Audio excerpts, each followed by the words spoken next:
Les systèmes alimentaires actuels ne sont pas équitables, ils ne sont pas sains et sont une des causes majeures du changement climatique.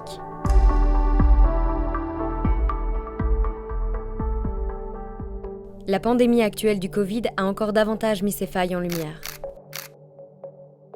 Les organisations de société civile et les mouvements sociaux qui participent au Comité de sécurité alimentaire mondiale des Nations Unies, le CSA, au sein du mécanisme de la société civile des peuples indigènes, le MSC, ont développé une vision commune de transformation profonde des systèmes alimentaires.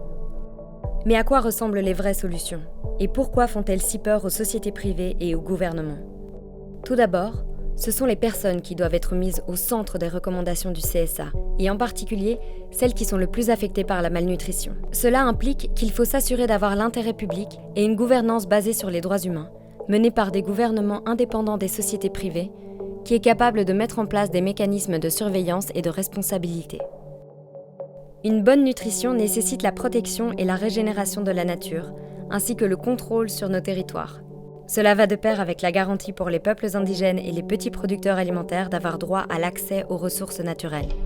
Les États doivent arrêter de subventionner les multinationales et soutenir les systèmes traditionnels d'agriculture, de pêche, d'élevage de bétail et pastoral.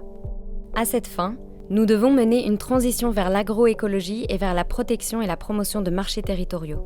Cela forcera les sociétés privées à cesser progressivement leur mode de production, de distribution et de commerce qui causent la destruction de l'environnement et de la biodiversité, et assurer une vie décente à tous les travailleurs actifs aux différents maillons du système alimentaire. Les inégalités, la discrimination, les violences fondées sur le genre, l'ethnicité et les classes sociales devront également être abordées. Il est également crucial que le secteur des soins, qui repose actuellement sur les épaules des femmes et des filles, soit reconnu et valorisé tout en étant à la fois distribué de manière égale. La pandémie actuelle nous invite instamment à redoubler d'efforts pour transformer les systèmes alimentaires industriels. De l'agroécologie à l'économie de solidarité sociale, de nombreuses pratiques transformatives et de nombreuses initiatives existent sur le terrain. Mais nous avons besoin de plus de transformation et nous avons besoin du CSA pour les soutenir. Vous pouvez agir également. Partagez cette vidéo avec vos amis, vos collègues et votre communauté. Si vous êtes une organisation ou un mouvement social, rejoignez le groupe de travail du mécanisme de la société civile et des peuples indigènes, MSC, portant sur les systèmes alimentaires et la nutrition.